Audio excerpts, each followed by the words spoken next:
In this series, we've learned all about how to start a compost heap. In this segment, we're going to talk about how to mulch with compost. So when I use my own compost, I use it as the basis of my flower beds. So the first couple inches, I'll use my own compost, and then I'll use the garden center compost for the next 4 inches.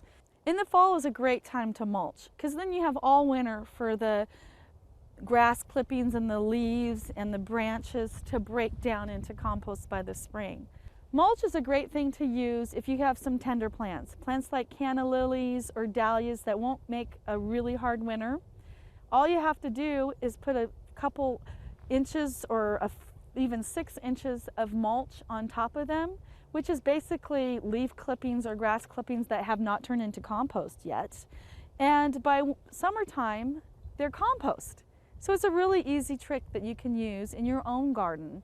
And you don't have to go out and buy mulch or compost, just use the leaves out of your own garden, or use your grass clippings.